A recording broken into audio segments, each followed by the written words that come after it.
everyone here? Oh, because it's yeah, It's okay. just us. Welcome, everybody, to another reading of Mehera-Meher. We're starting at the top of page 245, and Mikal will begin reading for us. Thank you, Mikal. Thank you. 67 Merazad. A few weeks after his return to Mehrabad at the end of November 1943, Baba brought a sweet brown baby calf up the hill. He called Mera to see it and the other women as well. The calf was tied to a tree, and Baba told Mera, "Feed it, and it will be useful to us." For a few days, Mera gave the calf some milk.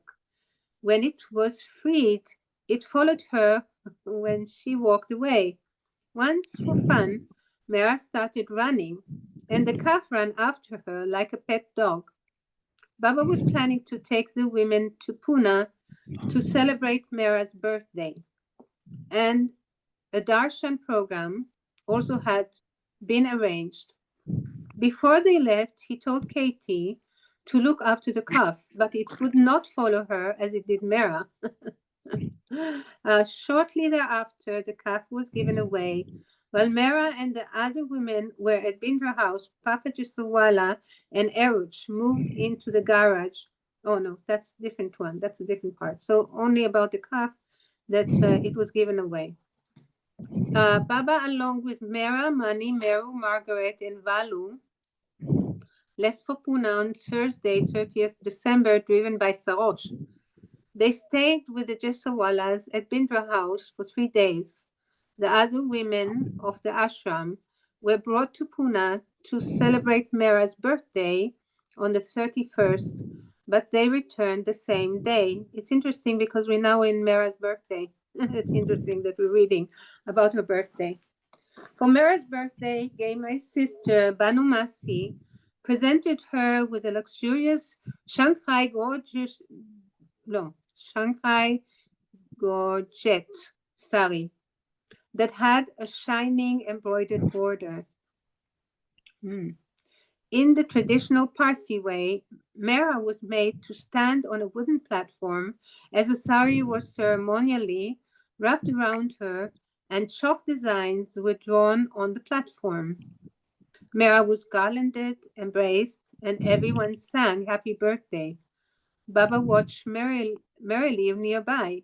That day, Baba gave darshan to some of his close lovers.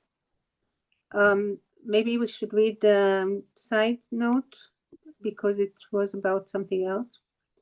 While Mera and the other women were at Bindra House, Papa Jisawala and Eruch moved into the garage to avoid contact with them. Okay.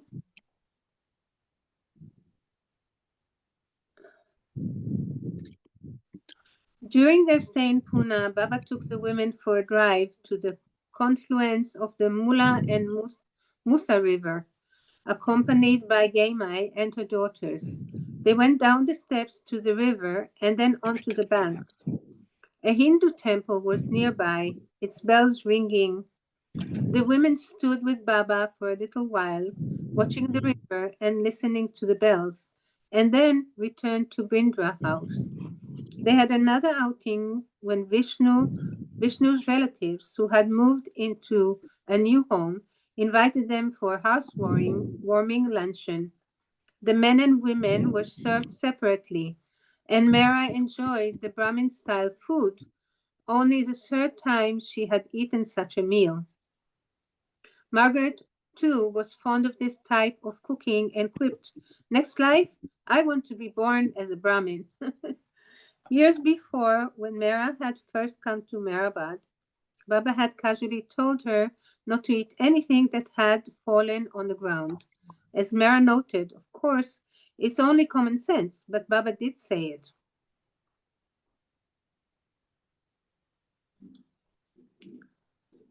Then, while they were at Bindra House, Manu Jisawala dropped a bottle of sugar. It was wartime and sugar was scarce. So Manu was upset because she would have to throw the sugar away. Baba came to see what had happened and inadvertently stepped in it. Baba, be careful, Manu warned. There's glass, and you're stepping in the sugar. Don't be foolish, Baba told her. Now that I've stepped in it, it's prasad. Some pray for the dust of my feet, but I myself am stepping in sugar. How fortunate you are. With the sugar rationing in effect, you mustn't throw it away. So kind. Baba was always so practical, said Manu. After very carefully removing all traces of glass, we each had a bit of the sugar as prasad. The scarcity and strict rationing of foodstuffs had become quite serious, not only in areas hit by famine, but in all parts of India. Baba intended to do mass work and distribute clothes and millet grain to the poor in Aurangabad. But millet was unavailable on the open market. Nonetheless, both cloth and millet were obtained directly from the government, albeit with great difficulty, and Baba was able to do his poor work as planned. Before leaving Meherabad for Aurangabad, Baba performed the Navjot ceremony of Behram's children, Sheru and Gulnar. Later, Adi Jr. and Vilu, Irani's younger sister Gulu, were married in Pune. Baba did not attend the wedding, but he sent his blessings from Aurangabad.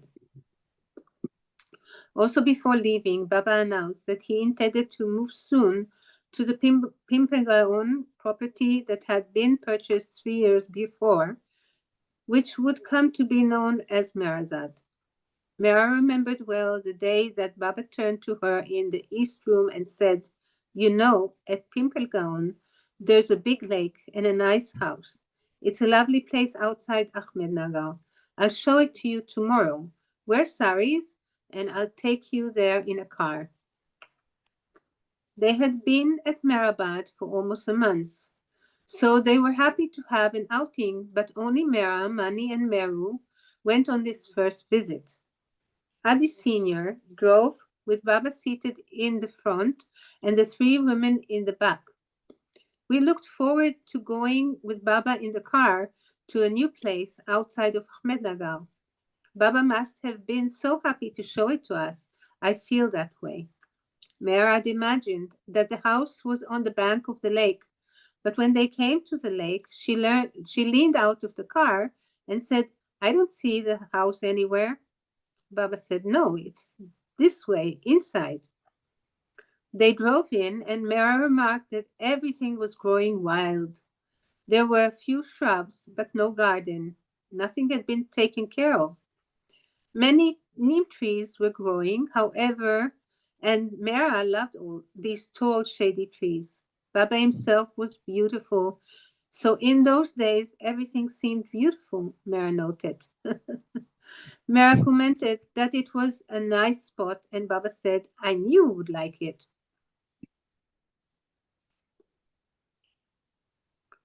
Baba showed them the single small room, later his seclusion room, on the women's side, and a small cottage.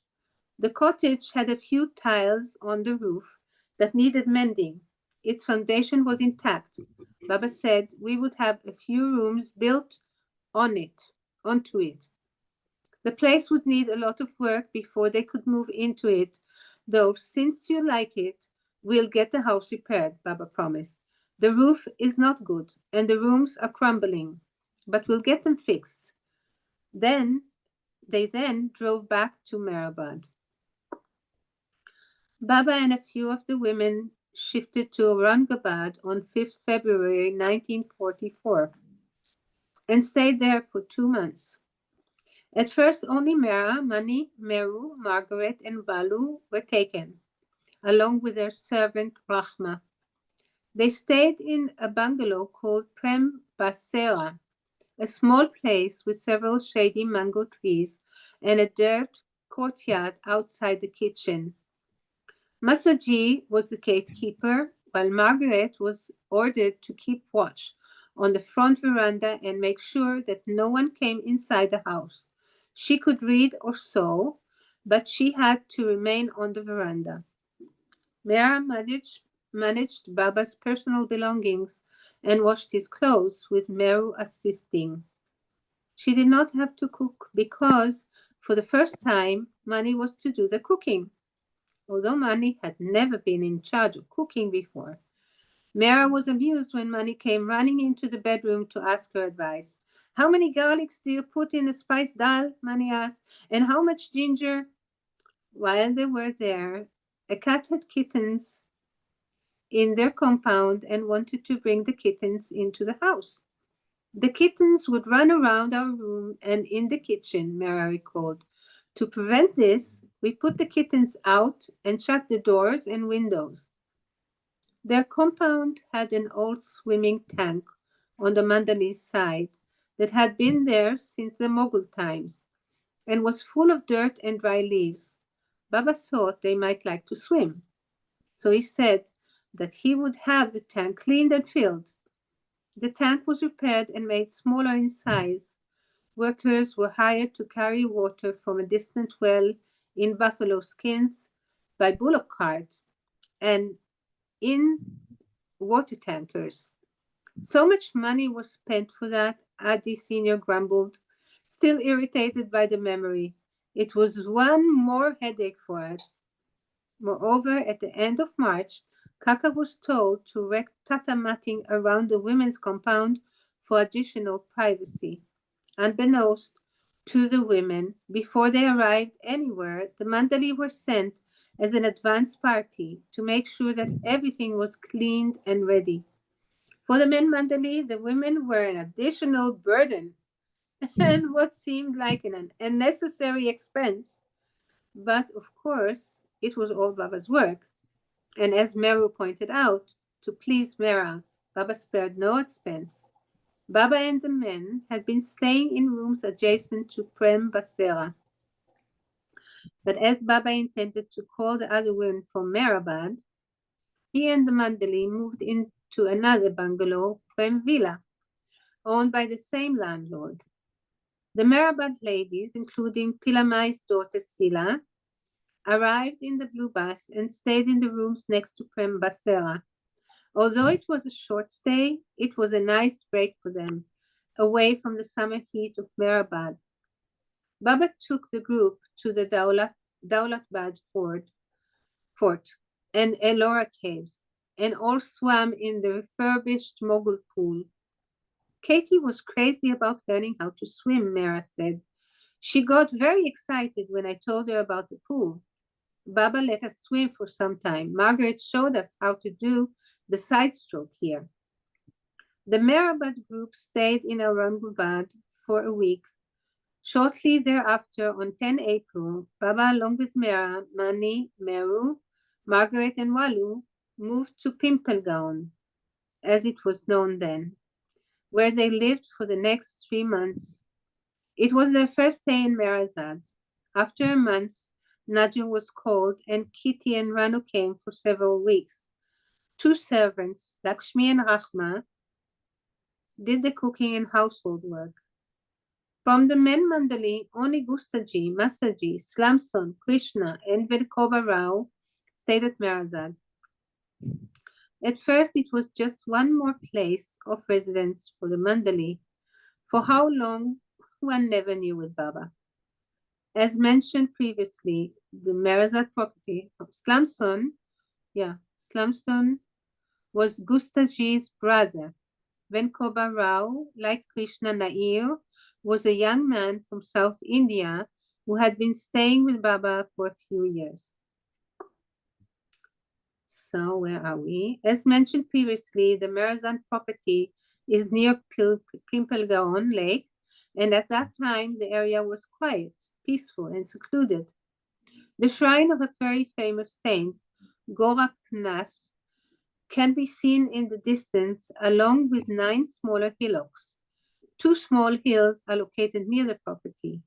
Shiva Hill, off to one side, has a small Kandoba temple on it, and the other was first called Tembi Hill, but later became known as Seclusion or Manonash, Annihilation of the Mind Hill, because of Baba's work there for the new life. Originally, the only buildings On the property were a single small two-room cottage, a motor shed, a stable, kitchen, and outhouse. While the women had been with Baba in Aurangabad, the Mandali had supervised the construction of another cottage and made some repairs. But the repairs had been done hurriedly. As always, said Meru, the time factor with Baba was critical. The ceilings were composed of gunny sacks, coated with lime with whitewash, Mera recalled, and squirrels and rats would make nests there and run around inside. The walls developed cracks. Another small cottage with 2 bedrooms was built for us. There was a pantry, which was supposed to be the kitchen. The foundation for the kitchen was there, but there were no walls. Valu had the idea to build a kitchen. She gathered stones for it that had apparently been used for a prior building, and made the mortar from clay. It was a lovely small kitchen that we used for some time. After this work, next to it was another foundation, and this too she rebuilt. Baba had a tin roof put on it, and it was made into a large kitchen. Jawari roti, millet chapati, was made in the small kitchen, while our food was cooked in the large kitchen. Walu also had the idea to grow a loose hedge so that the compound would be more private. Shall I go on reading, or someone else will read? Um, I could take a. I'll take a turn, and then if you're still here, I'll ask you again. Okay. Baba slept in the old cottage, currently opposite the main house at Meherazad, and he was plagued by more than rats in the ceiling. Early one morning, when he came as usual in the dark carrying a lantern, he told Meru there was a scorpion in his room. Meru took a lantern to kill it, but the scorpion latched onto her toe just as she stepped inside. She killed it nonetheless, came hobbling back to Baba, and was made to sniff something that prevented the pain from spreading. Oh. A few years later, one night a scorpion stung Mera too. It was outside the new main house, against the parapet wall of Mera's bathroom, and it stung her on the heel of her foot. The other women came and killed it, and Goher gave Mera an antihistamine injection and some tablets. Mera had been stung by scorpions twice before, once at Meherabad and once at Toka. But she had not felt much pain. This time she did feel it. The pain lasted until midnight, when she finally fell asleep. Afterwards, Baba said not to go to the bathroom anymore without carrying a lantern. To get rid of the rats, Baba asked Padri to send him a cat. Padri brought 2 male cats named Ali and Bagao, which rhymes with meow. Bagiao. They were half grown when they came. But Bagao was the friendlier of the two. He was a handsome, ginger colored cat, tame and sweet natured. He lay on Mera's bed to eat and play, and Mera rested on a pillow near him. The others teased her. When you are so fussy about keeping your bed clean, how can you let that cat sleep on your bed? Baba too cuddled the cat. It played with Baba very sweetly, Mehera remembered, and all loved it. Mehera, Mani, and Meru occupied the larger room of the new cottage, which was built where the main house now stands. Margaret had a tiny, narrow room with 2 beds, and Nadja stayed with her when she came. The women had few possessions. Besides their 3 beds, each had a small trunk with their belongings, which were kept in the corners, along with Baba's trunk. Everything was crowded into one room, Mehera said, so we couldn't eat in that room. They ate on the veranda, which was also small and narrow and made of ordinary flagstone, about 1 step high. With the servants as helpers, the women cooked for Baba and themselves. The cooking vessels were taken from the fireplace and placed on the floor. Mehera served Baba first, and then the women took theirs. Baba was seated on a broad, ordinary wooden gadi with a mattress and a cushion on it. The women sat on mats on the floor, later on low stools, holding the plates on their laps. Once they brought this gadi inside the house also. We didn't mind, Mehera said, as long as Baba was there. After supper in the evening, Baba would sit on the veranda for some time. In the morning, Baba came to their cottage at 5:30 a.m. to wash and shave. He sat on the gadi while Mehera prepared his water. Then he washed his face and hands in the bathing room using a large basin. The women wrapped a towel around him so that he would not get wet. Later, in the new, larger house, a partition of jusut, which is zinc tin, was made, and Baba leaned over it to reach the basin. Mm. In later years, Mehera placed her clothes on the tin frame partition, using it as a clothes horse. Mm. When Baba took a bath, he sat on a stool and used a mug and buckets of water. Once, when he came out after washing his hair, Mani took a photo of him. But in those days, Baba was gone much of the time, contacting musts, giving darshan, or holding poor programs. When he was there, he often took walks with them in the early mornings at the base of Seclusion Hill. Baba strode ahead quickly and then waited for them to catch up.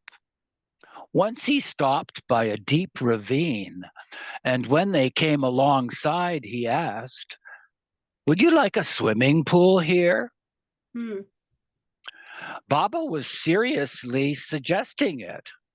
His expression told them he was not joking.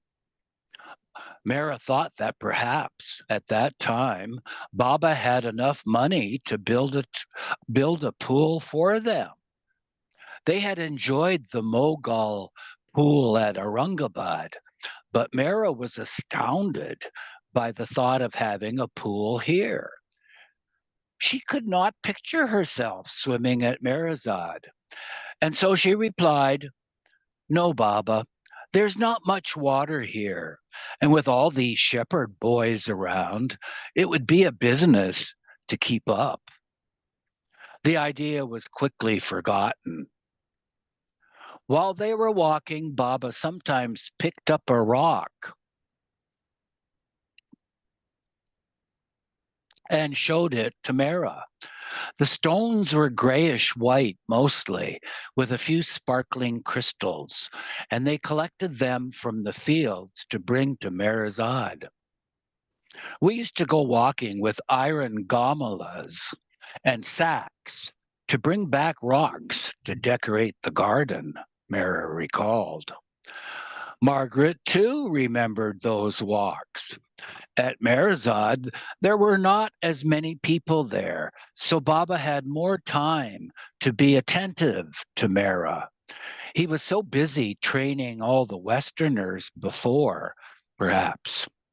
Baba did spend a lot of lovely times with us, walking over the hills, gathering stones. Mara always walked at Baba's side, hand in hand at times. She didn't break away and come over with us. Later, at Christmas, Kitty gave Mara a very useful gift, a wheelbarrow. The rocks from their walks were placed in it and maneuvered back to Meherazad by Kitty or the others. It was fairly full by the time we brought it back, Mara said.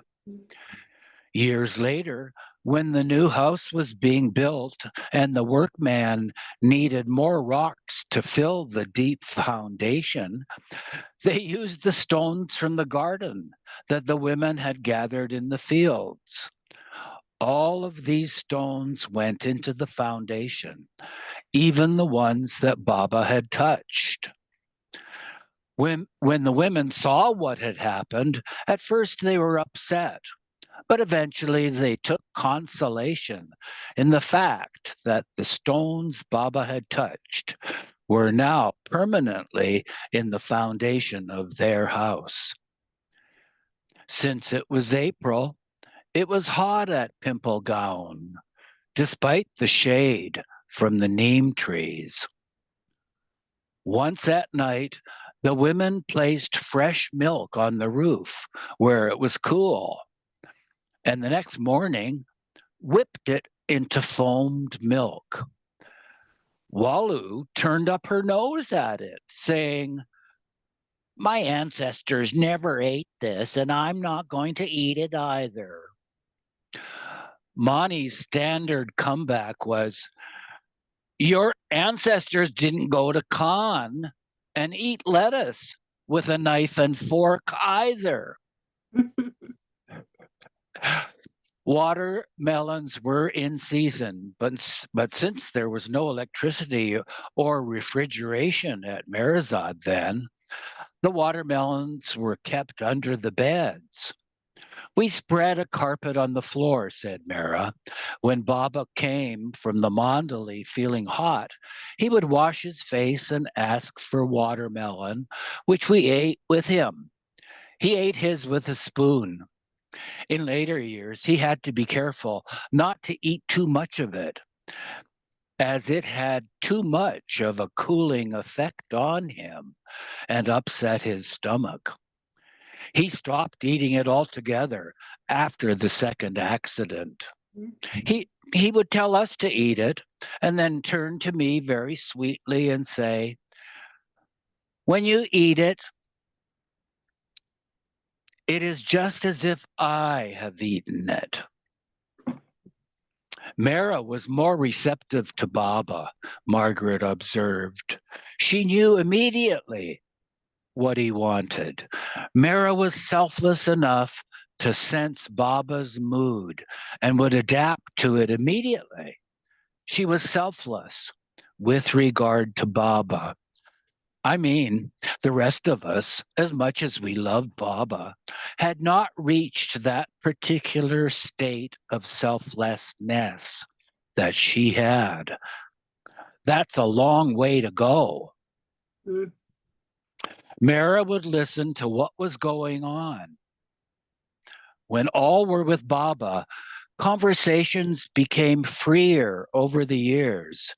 Men and everything else was discussed. But her concentration, her mind was never off Baba. She was so attuned to anything he wanted. She would be right there for him. One evening, when they were waiting outside on the veranda for Baba to arrive, Mani mentioned that the girl's bicycle she had had in Bangalore was on the men's side. She asked Mehera whether she should bring it. Mehera replied, "If you all want to."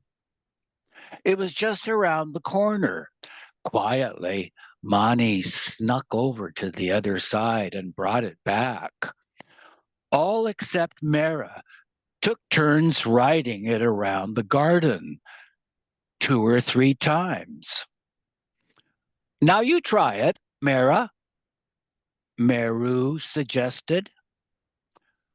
Mehera had ridden a bicycle only briefly in her childhood and again at Cannes, and she was hesitant to try it, thinking she might have forgotten how. Meru said, "Once you know, you never forget." Mani said, "Stop making excuses. Get on." Mehera related, "I tried to get out of it.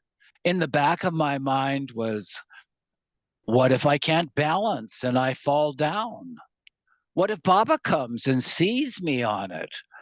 Suppose I'm in the middle of my turn." Never mind, I thought, it'll only take 2 minutes. So I got on and took one round. But just as Mehera was riding toward the gate, Baba arrived. Of course he did. I stopped, nervous and embarrassed.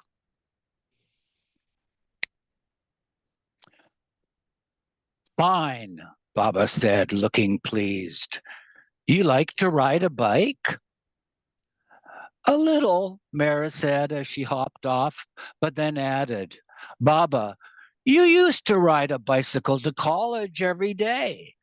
We never got to see you on a bicycle. Won't you ride just now? We'd love to see you ride." Uh, Mikhail, could you take another turn, please? Thank you. Okay, but there's Ralph here. Doesn't he want to read? He's busy. No, actually, he left to finish fixing his truck. Okay, and the fourth one, there's another one here. Oh, no, that's another tablet of mine that I'm using to share the screen. Okay. So the bicycle. Baba smiled and said, "All right." He lifted up his saddle slightly, as it was a girl's bike, and hopped on. Baba rode around 1 or 2 times. He was wearing a pale almond coat. He looked so lovely, so beautiful, riding on the driveway around the garden. It was the first time Mare had seen Baba on a bicycle, and the last time he ever rode one. I think there's a photo of him on a bicycle. Margaret had been given the duty of guarding the well from which their drinking water came. Baba had ordered a watercock installed for the shepherd boys. What is a watercock? I guess it's probably I don't know for sure, but I'm guessing it's probably like a tap. Okay. Like the kitchen faucet. Yeah. Okay. So Baba had ordered a watercock installed for the shepherd boys. They could get water to take up Shiva Hill, but they were not to go down the steps into the well or use dirty ropes to draw the water. Sometimes the boys had even thrown food and coconuts into the well as an offering. In spite of the watercock, old habits are hard to break. So Margaret was told to keep watch to make sure that no one went down into the well. Margaret wore a squashed solar toupee, but since she was outside in the summer sun all day, she was still liable to get heat exhaustion and sunstroke. Sorry. The women told her how to avoid this. She was to keep she was to keep 2 onions in her pockets or under her hat. It seemed to work. Those onions kept me alive, Margaret declared. Wow, I've never heard of that. I'm going to Yeah, try it during the yeah. summer. No. Try. Be careful, you'll be smelling like onion. Sometimes Baba crept up from behind and tickled Margaret, trying to catch her off guard. When Bagao, the cat, went to the village one day and never returned, Margaret was given a new duty. Sarosh had acquired a Siamese cat from someone in the military, and he asked Baba whether he would like it. Baba said yes, and the cat, already named Geisha, was sent to Merazat. Margaret was assigned its care. Geisha had been brought up in a large cage with three parts Live, living quarters for the daytime, a place to sleep at night, and a spot for her toilet. Margaret and Nadia's narrow room was already cramped with two beds, and now they had to make room for an elaborate cat cage. The cat, however, loved to go with Margaret on walks to the hills. Because the cat so rarely ventured out at other times, it was most unusual when, one thundering and stormy night, Baba ordered Margaret to put the cat outside. What was even more unusual was that, first, she did not obey. Geisha screamed and was so unhappy, she recalled. Yeah. Margaret, that was in the when the D-Day. Baba told her, my cat Mhm. or your cat, take her out, throw her out into the rain. Margaret was one of those people who never questioned anything Baba had told her to do, said Money. Even if Baba told her to do something outlandish, strange, or peculiar, Margaret would just do it and appear peculiar. Afterwards, Baba would tease her about it. For instance, pick up that stone, he would tell her. Put it down. Things like that. So it was rather surprising when she did not do as Baba said. Baba let it be the first night, but the next night, when it was again raining, can you scroll, please? When it was raining heavily, he insisted a second time she do it, asking, whose cat is it anyway, yours or mine? So Margaret put Geisha out. Far away over the English Channel, the weather was also stormy and uncertain. General Eisenhower had overall command of the Allied forces and wanted to launch the Normandy invasion. But some of the other generals were holding back for fear of the weather. The invasion had already been postponed once because of foul weather. Finally, so Margaret later heard, Eisenhower purportedly demanded, who is in command here anyway? You and me. And so, on the evening of 5th June 1944, the invasion of France began. Historical accounts, however, record that after much discussion back and forth, Eisenhower declared, I am quite positive that the order to launch the invasion must be given. Okay, let's go.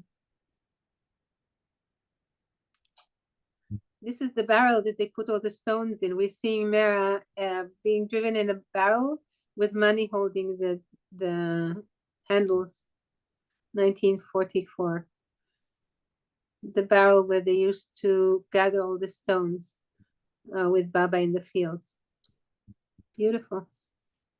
Yeah, Mani looks like she has an African hair.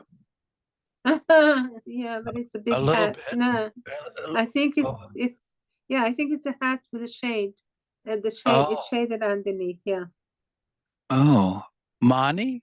yeah, Mani looks like that's her hair. Oh well. yeah. It does, but I think you put it up, further up, further up. No, it's a hat. It can't be so. You see like the big hat that Mara is wearing.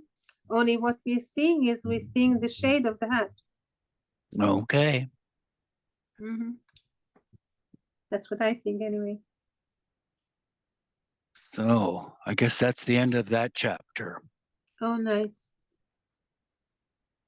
So are we going on reading, or that we're stopping here? Yeah, we can go on reading. Would you like me to take a turn? It's okay, whatever you like. Volume 2, Part 2, The Sword. Yeah, sword. And here is a picture of, Go I'm ahead. guessing, oh, it's Gohair? Oh, I thought Yeah, it might be Arnavaz. no, it's go You're ahead. right, She's it's beautiful. Gohair. Very good, Yeah, yeah. At Sir J.J. Hospital, Bombay, 1941. she's very beautiful here. Yeah. 68. I forget, am I reading or you? No, you were reading. Okay, good. Gohair. Along with the cross-channel invasion of Europe, the Allies occupied Rome on 4 June 1944. On that same day, Elizabeth wrote to Meher Baba from the United States, summarizing the search that she and Narina had conducted at Baba's direction for a place to establish a center for him in the West. After looking in California, Wisconsin, and North Carolina, Elizabeth had come home to Myrtle Beach, South Carolina, where 500 acres of oceanfront land that belonged to her father had recently been deeded to her. I want to say something, so take it off the record. It's very interesting because you see what he's saying, what they're making connection. On 9th June, Baba began a 3-day meeting for 24 of the 200 men who had been following his specific orders since the start of the war. It was decided that darshan programs would be held in Nagpur in September and in Allahabad in October. The 200 signatories to Baba's orders would be with him in Raipur for 1 month in December. For his spiritual work in connection with this, Baba would visit the quote unquote no man's land of Peshawar before the end of 1944, since visas could not be obtained for Baba's first preference, Mashhad, Iran. And the sidebar says Raipur is centrally located in the state of Madhya Pradesh. The Russian summer offensive had begun in the east, and on 4 July, the Russian army crossed the Polish border. 3 days later, on 7 July, Baba transferred Margaret to Meherabad, along with Geisha the cat.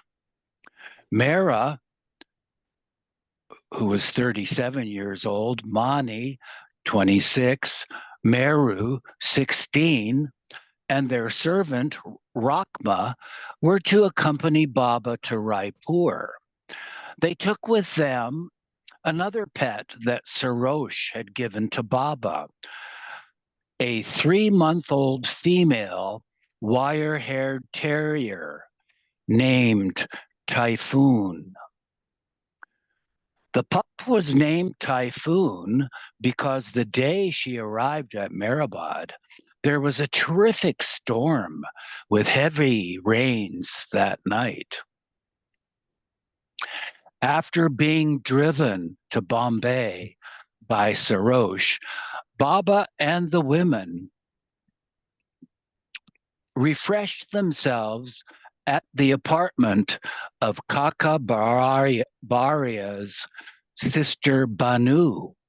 It was monsoon season, and there had been a hard rain. To catch the train to Raipur, they were driven to the station along Marine Drive, where they saw the tempestuous sea crashing over the parapet wall. Joining them for the 700-mile journey were 7 of Baba's men Mandali, Baidul, Chanji, Kaka, Nilu, Vishnu, and the two night watchmen, Krishna and Venkoba Rao.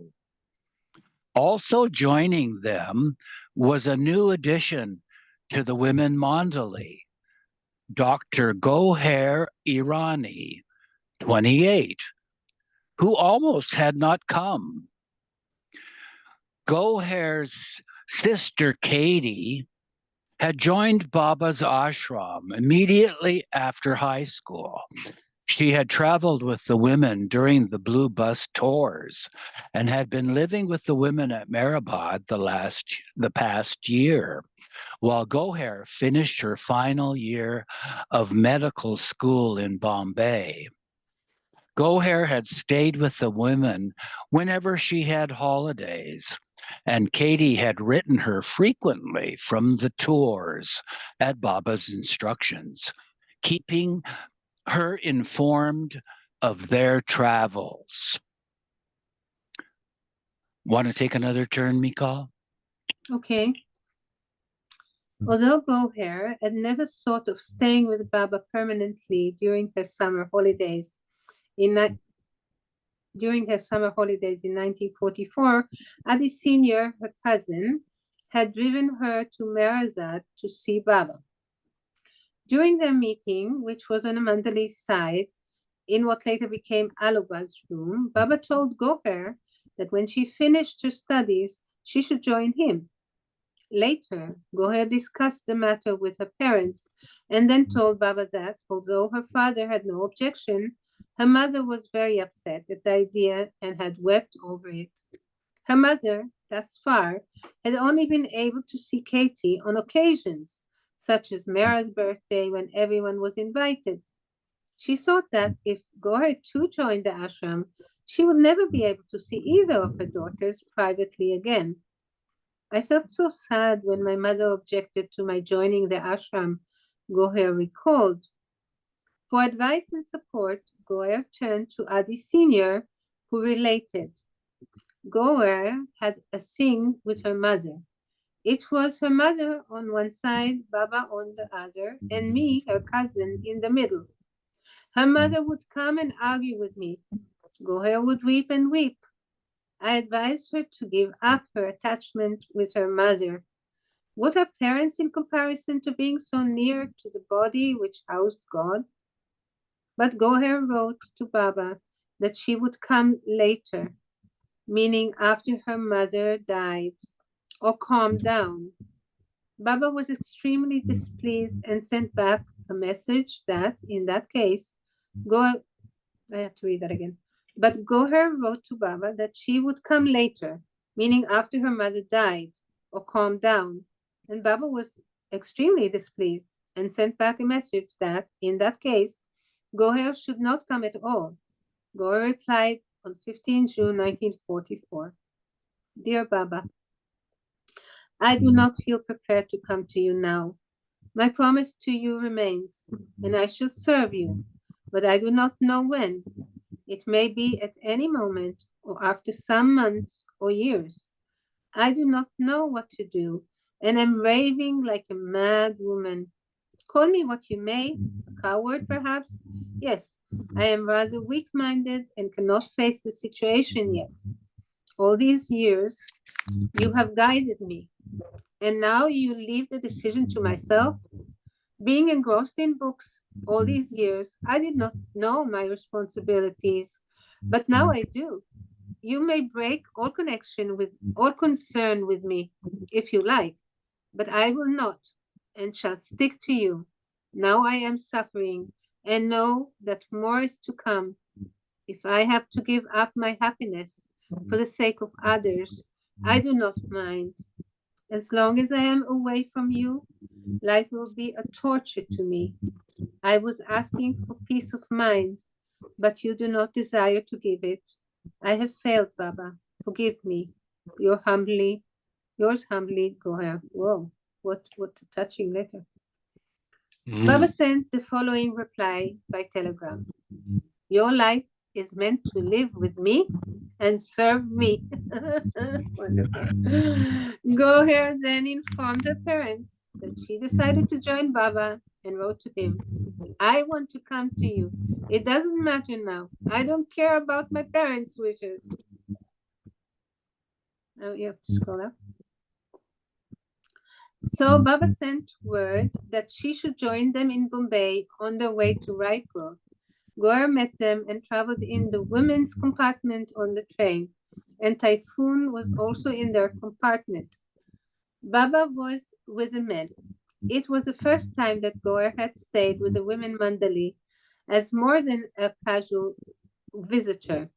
Her primary duty was as a go-between for any messages between the women and the men mandali, since neither Mani nor Meru were permitted to speak with the mandali. Moreover, whenever the train halted at the station, Goher was to get down with Typhoon and give her a walk. Chanji came also to see that everything was okay. If the train halted for a while, Baba came and sat in their compartment where Mera attended to him and he sent for tea or something to eat. Before leaving Bombay, someone had given them a basket of rumali mangoes, which are completely round. They washed them and Baba ate one with them. At the next station, he told Goher to give one to Chanji. When Chanji came by, Goher offered him one, saying politely, do you want a mango? Since, since Chanji was the butt of so many practical jokes, he was wary and replied, no, you can't fool me. That's not a mango, it's an apple. Goher insisted that it was a mango, but Chanji kept arguing, saying, you're trying to pull my leg. It went on, with Baba, Mera, and the other women chuckling inside as they watched. At another station, Mani remembered watching from the train window as Goer got down to talk with Baba and the men mandali. Chanji had the habit of grinning one moment and then looking solemn the other. Now, as Chanji spoke to Goher, he smiled and scratched his head. Then, abruptly, the smile disappeared. After a while, he did the same thing again. There was the smile, the scratching of his head, and then a grim expression. Goher looked puzzled by his behavior, and Mani called Mera to watch. Soon, Mani was imitating Chanji, and both were laughing. When Goher came inside, they teased her about her reaction to Chanji's eccentricity. After a 2-day train journey, they arrived in Raipur on 9 July, where they stayed in a large house called Dungaji's Bungalow, arranged by Jal Parawala, a devoted Baba lover and an important local official. Chanji was not well in Raipur, and Dr. Goher was told to treat him. When he had recovered somewhat, Baba sent him to Srinagar, Kashmir, to make arrangements for their upcoming stay there. On 14 July, Baba set out for mass contacts with some of the men, returning a week later to the bungalow, where a large darshan program was held. During this time, some of Hitler's top staff attempted an assassination and coup. A briefcase bomb was placed under a table in Hitler's conference room and exploded during a meeting on 20 July. Others in the room were killed or maimed, but not Hitler. Don was on leave from the military, where he was still serving, and arrived in Raipur on 27 July. It was during this visit that he conceived the idea of documenting Baba's work with a mass, which would result in his book, The Wayfarers. At the bungalow, the women's duties included working in the kitchen, but Mera had been ordered by Baba not to go near the fire. She could help, but she was not to do any actual cooking. Mani tried to make a custard for dessert, but when she forgot that it was boiling on the stove, it became so hard that it could barely be cut with a knife. Mani was worried about what Goher and the others would say, but Mera told her never mind. Put the custard on the table. She would say nice things about it. She told Mani that she should praise it. After all, though it was hard, it was still edible. Baba had already eaten and left to go to the mandali. When they sat down at the table, the women ate, and when they were finished, Mani said, "Now for dessert." All were happy at the prospect of dessert that day. Mani put saucers and teaspoons in front of each one, and the pudding was brought to the table. As Mani struggled to break and serve it, Mera told everyone how good it was. Mani had prepared a very nice gelatin type of pudding today. It's very tasty, delicious, with a lovely delicate flavor. Now you all must eat and enjoy it. But Mera herself did not touch her portion. "You are praising it, but you aren't eating any," Mera observed. "I don't feel like having dessert today," Mera replied innocently. After Mera and Goher took one bite, they understood why Mera declined her share. Goher's duty was to keep watch on the veranda and not allow anyone inside. She was preparing for a medical certification exam. So she studied during her watch and every now and then glanced toward the gate. But she could not help thinking, now what am sorry, now that I am a doctor, is this what I should be doing? Watching a gate? When Baba asked her if she would like to travel with them to Kashmir, Goya declined. She said that she would rather return to Bombay and get more experience in a hospital before joining Baba permanently. She had only just graduated from medical school, she reasoned, and had no practical experience.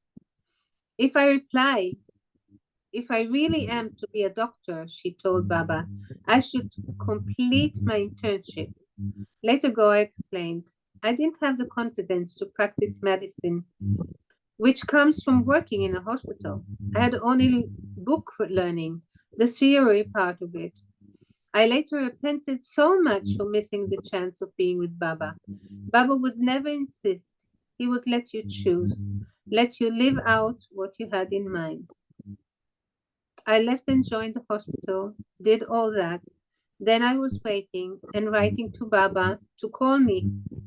It dragged on and on for years. Baba was testing me also. I was feeling that I had lost the chance of a lifetime. Now Baba will never call me, I thought. I used to cry so much. Baba ordered me to write to him. I never wrote to Mera. Mani would reply on behalf of Baba, but the letters were signed by him, and I would write back. Once it had been decided, however, that Goya was returning to Bombay to complete her internship, someone else had to be called to replace her. Mera said that she would like Margaret to be with them, as last year when they went to Kashmir. Rano had been called, Baba agreed at first, but after talking, so last year Rano had been called. That's what it is. So Mara said that she would like Margaret to be with them, as last year when they went to Kashmir, Rano had been called. Baba agreed at first, but after talking with the Mandali, he came back and said that Margaret would not be as effective as Rano in looking after the women on the train, keeping track of the luggage and acting as a go-between. A telegram was therefore sent to Rano in Meherabad instructing her to travel by train to Raipur by the end of July or beginning of August. It was the first time that Baba had allowed her to travel alone in India. Irene offered to help Rano pack, and when the time came for her to leave, Irene tied up her trunk. When Rano came for it, she found that in the rush of things, Irene had tied the trunk to the stool it was sitting on. Annoyed, Rano made her untie the whole thing and do it again. Even if I missed the train, I wasn't going to carry that stool, Rano explained. Adi Sr. drove her to the station, and just as they arrived, they saw the train moving near the platform. They did not know whether it was coming or going, so they rushed onto the platform. Fortunately, it had just arrived. Rano refused to sit in the ladies' only compartment with all those stinking piddling babies. Instead, she got into a compartment with 3 British officers who treated her to breakfast. But in those days, I couldn't talk about Baba, she said. She had to change trains in Nagpur and did not have Jal Karawala's address in Raipur, but the Mandali were waiting when she arrived and brought her to the bungalow. Goer showed Rano her duties and then returned to Bombay with Adi Sr., who arrived a few days after Rano. Rahma, their servant, was also sent back at this time. Adi Sr. had come to Raipur for the Darshan program arranged by Jal Karawala on 6 August, to which Jal had invited many prominent and influential persons. But on the night of 5th August, Baba's health collapsed. Extreme weakness overcame him, and he looked pale and sickly. He said that he did not want to go through that all of the. He said that he didn't want to go through with the Darshan program and told Jal to cancel it.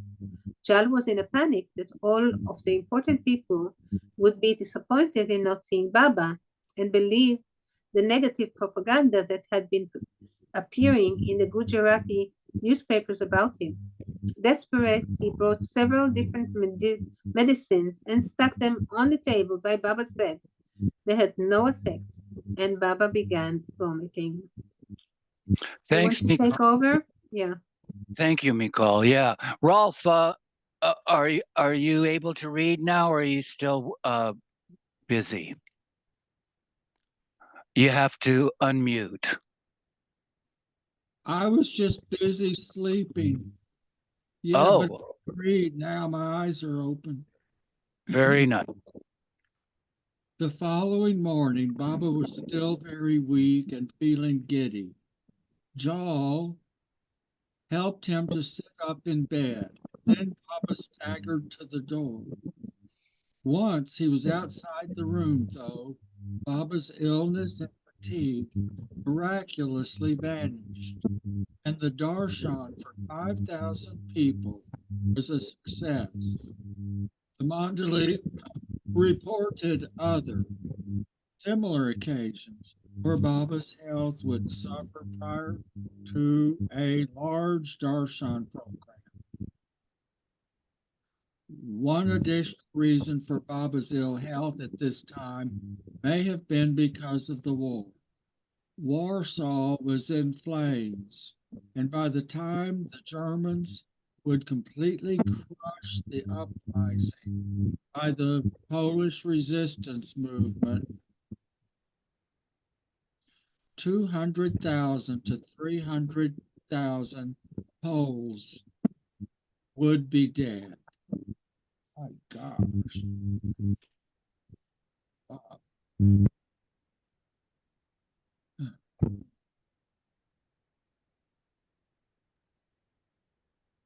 Marizod, 1944. Nagu.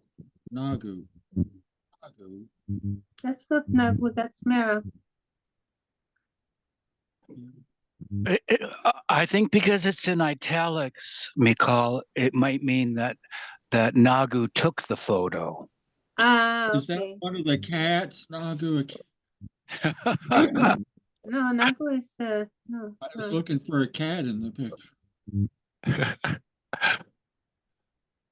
Pegu and Nagu. Pegu.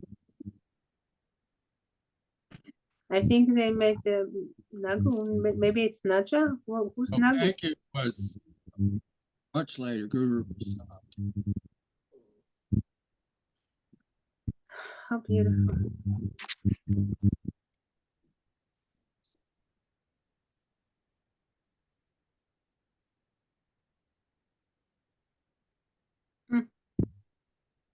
Look at that beauty. Interesting how the Mehera's right eye is out of focus and her left eye is more in focus. Very candid picture. Drew it Upper Maribel. So spiritual. Wow. You can see it just coming out of her.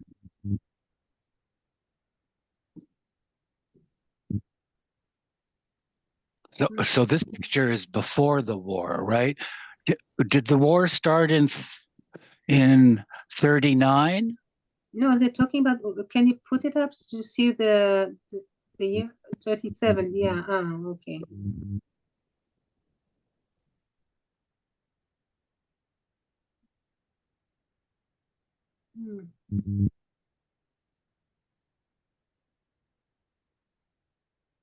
Oh, it's the same dress. I think it is a mistake. Show the previous picture. The previous one. No, the previous picture. I noticed they do hop around some with the picture. No, the previous before one. Yeah. Yeah, 44. Yeah, it's the same dress. Yeah. Okay, thank you. You're welcome.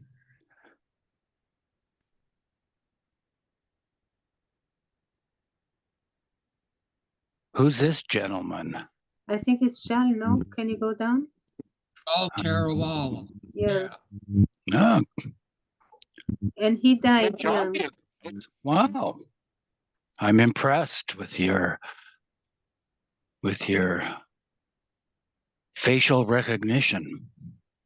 You're talking to me? Both of you. He's Bao's son. What? Baba said Jal is now Bao's son. Amarnath was Jal Carawala. Really? I never heard You that. didn't know that? No, I didn't know. I know it. Heard that. I Oh, heard it Baba. many times. Yeah. Okay, Yeah. moving along for another few minutes, please. Okay.